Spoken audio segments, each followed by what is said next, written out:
All right, everyone. Once again, the Republicans managing to poop on themselves. They're very good at doing this. They expelled Georgesantos from Congress the other day. Now, Georgesantos faces a slurry of federal charges from fraud and embezzlement on down. They're white-collar charges, but significant ones, a number of felonies. Now, who else is facing a whole bunch of felonies right now, and the Republicans are bitching and moaning about them all the time? Well, Donald Trump. Apples to oranges, because in Georgesantos' case, there's pretty good evidence that he did actually commit a number of crimes. Using campaign money to pay for OnlyFans subscriptions is a no-no, for example. That being said, he has not actually been found guilty of any crime. The Republicans, meanwhile, are doing nothing about Bob Menendez and his supposed embezzlement of a bunch of payments from Egypt and other places, often in the form of literal gold.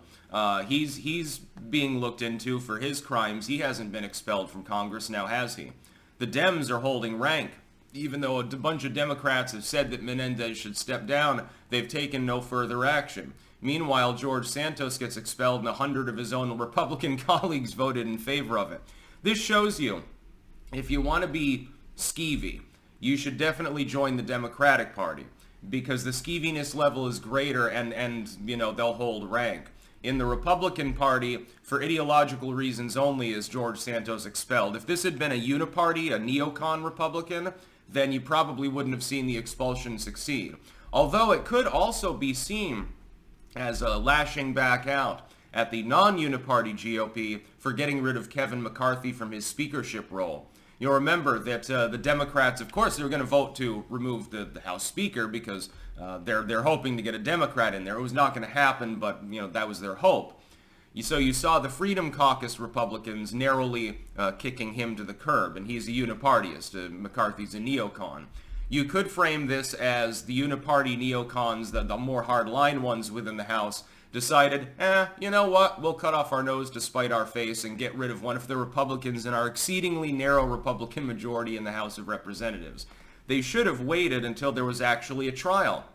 They should always, unless you have explicit and undeniable evidence of wrongdoing. So, you know, they were also bringing up Al Franken, and I pointed out, you have a picture of Al Franken groping up a sleeping reporter. Originally, his particular legal team and his cronies online were claiming, well, the reporter actually has said that that was actually a staged photo. But she never actually said that. It was literally his own political staff were effectively defaming the sleeping reporter in that particular case. There's a reason that Franken had to resign. But there you had objective proof of wrongdoing. I don't have any objective proof of wrongdoing for Georgesantos at this time. A reasonable suspicion? Hell yeah. I think that the charges will by and large stick. I think that he done goofed. But we don't have proof of that yet. The Republicans, unlike the Democrats, decided not to wait and just boot him out to be. So congratulations to the Republicans. This is the Republican thing to do. To screw yourself. To embattle yourself. To infight. That is basically the Republican way. The Democrats, to their infinitely greater credit, don't tend to do that. Although it is beginning to be a little bit schismatic with the Geek Squad, you know, formerly the Gang of Four, the so-called Progressive Caucus, dozens of Democrats that lean hard left, they make things very difficult for the party. And then you also have like Manchin and Sinema on the other side. They've made things difficult for the party too. But by and large, the core of the party holds in one position. It's a very top-down, nationalized party. The Republicans haven't gotten the memo that sometimes you have to actually stand up and for yourself and stand your ground for politically pragmatic reasons. Is it meaningful if Georgesantos broke the law? Absolutely. If he's found guilty, should they expel him? Absolutely. Have they found him guilty of any crime at this particular juncture? No, they have not. So congratulations again. The Republicans don't know what the fuck they're doing. It's almost like they're worried Trump's going to be the nominee, so they're trying to lay a bunch of traps to torpedo their own party or something like that. I wouldn't put it past them. They're Republicans. They prefer to lose with grace than to actually win something. They get nervous when they win. You give them the House majority years ago. Will they actually fund the wall? No. Trump has to go around them through through funding from the Pentagon for national defense and discretionary spending already allocated by Congress. They still tried to stand in the way of that. They were suing him over the legality. This has happened a number of times. The handful of Republicans that want to get something done are repeatedly stymied. You could look at like the Gates and McCarthy interplay. Kevin McCarthy was put in that role after a grueling number of votes. I think it was like 14 or something before they got him in there. Into a situation where he had made a number of pledges to members of the House in order to get the speakership role. And time moved on and moved on and moved on, and he didn't fulfill most of those requirements. He did a few at the very outset, and things looked up, and I praised him at the time and said, okay, finally, maybe a Republican is actually going to get something done. We don't see that very often. We've got Rand, we've got Donald Trump, we've got Matt Gaetz, of course. He was very effective at battering Kevin McCarthy on his way out. We've got a few people there that put up a fight, Luna or some of the others. Not very many of them, though. Only a very small number of them. Yeah, Boebert, I suppose, sometimes.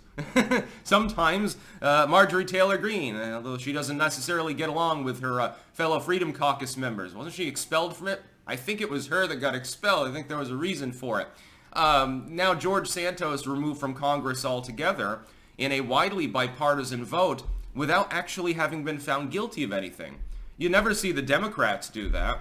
They'll wait until the last bitter moment. Even if they're found guilty, they might not expel them. And say, well, he's a good colleague and a friend of mine. I abstain. And they don't have enough votes to actually remove him or something. I mean, again, Menendez, Franken, etc., etc. Menendez is still in there. Franken, you had objective proof of wrongdoing and no choice but for him to leave. He's still trying to creep tippy-toe his way back into politics. He weighs in on it all the time. I like to point out the Awuga picture anytime I see him post. Georgesantos probably broke the law, but that's not relevant. It's not material to his service in Congress until there's actually a criminal conviction, which may not even, imagine in the end he's found not guilty. I would be surprised, but imagine there's the off chance. The evidence falls through, the jury acquits him or something. There's the possibility that a person gets expelled from Congress and then it's found that they didn't do anything wrong. Or like most of the charges are bullshit. He gets found guilty of a couple of lesser included misdemeanors or something like that. The Republicans love to fail. They love to set themselves up for failure. They love self-sabotaging their own campaigns as well as one another's campaigns. On a level, again, that you simply don't see in any other... I guess the Tory party in the UK is the closest approximation. They seem to be having a real one right now. So, yeah, congrats to the GOP.